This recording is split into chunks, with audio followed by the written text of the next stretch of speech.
Hello and welcome to my channel. Here I review new movies and television shows and release a new review every day from Monday to Friday. Today's movie is Apple's New Sharper. It's a crime drama that features an ensemble cast.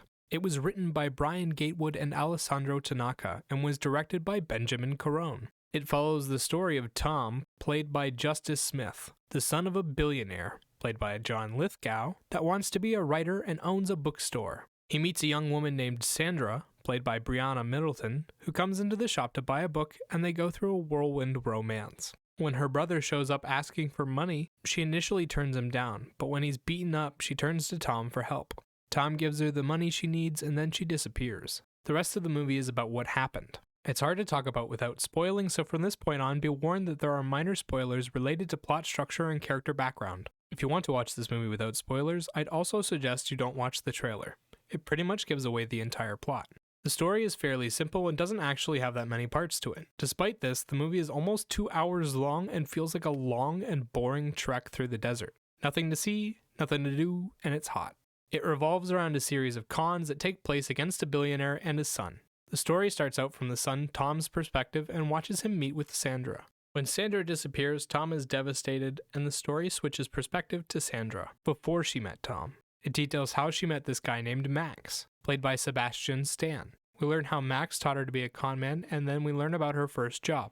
And then that story ends, and we swap to Max's perspective. This perspective change thing keeps happening until we know all 4 players in the game and their parts in the con. Tom, Sandra, Max, and Madeline. Then we switch back to Sandra's perspective for the end of the film. The constant perspective change is jarring and makes it hard to connect with the characters and the story. It drags out the story and it gives us every little detail about how this con came to be, but the film doesn't flow well and the story parts don't feel directly connected. It just feels like someone who isn't good at telling stories. They keep stopping to add more detail and you end up losing the plot because of it. The cast does an incredible job of creating characters that you want to see and learn about, but the movie doesn't do anything with them. John Lithgow plays the cold but generous billionaire Richard Hobbs. He doesn't get much screen time, but he makes a big impression during his time on screen. He's cold toward his son, but he sees something in Max that he admires. He's the target of the con, but we never see his perspective or learn much about him other than surface-level details about him and his relationships, the way he treats his son or how he views Madeline. Madeline is played by Julianne Moore. When we first come across her, she's deep into the con and she's playing the part of a worried mother and widow. She cuddles up to Lithgow but is vicious and callous whenever he's not around. She ends up playing an unlikable character and she does it well. Sebastian Stan plays Max, a con man who teaches Sandra how to grift. He's charismatic and makes a big impression right off the bat, but his character starts to fall off after his story does. When we first come across him in Sandra's story, he is calculating and charismatic, but by the end of the movie, he's just another boring character in the background. Sandra is played by Brianna Middleton. She gets the most screen time of all the cast and gets to do the most in terms of range. Her character starts off as the innocent girl next door type of love interest and transforms into a dynamic con woman by the end of the film. We see her at her worst and at her best and everywhere in between. She plays the most likable character in the film and the most interesting. Justice Smith as Tom gets about as much screen time as John Lithgow's Richard, but makes even less of an impact. Smith is playing his usual straight man character. He's nerdy and a good person at heart. He's also confident and charismatic. After his opener, we don't see him again until midway through Max's story for a brief few seconds, and then not again until Madeline's story. Tom is a boring character and nothing Smith does makes him any more interesting. Production-wise, the film offers fairly basic yet lavish-looking visuals with an interesting, catchy, and diverse soundtrack.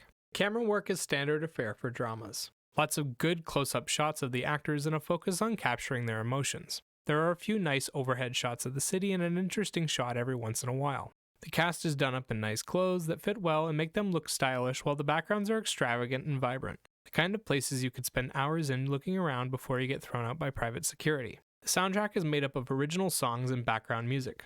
The songs are used effectively to help fill out different moments of the story and come from a multitude of different genres. There's rock and roll, techno, smooth jazz, etc. Sometimes the music's playing on the radio, sometimes the characters are dancing to it, and sometimes it's just a tense song played while 2 people are talking. The soundtrack never reaches the level of driving the story or overtaking the performances of the actors, but it's catchy. Overall, I found the movie to be somewhat pointless. You don't get attached to the characters. There's nothing mysterious going on, and the con they pulled was incredibly simple. I had the whole thing figured out during Tom's part and was just bored from that point on, watching everything play out exactly as I envisioned. There are so many common tropes here and the characters aren't fleshed out enough to be interesting.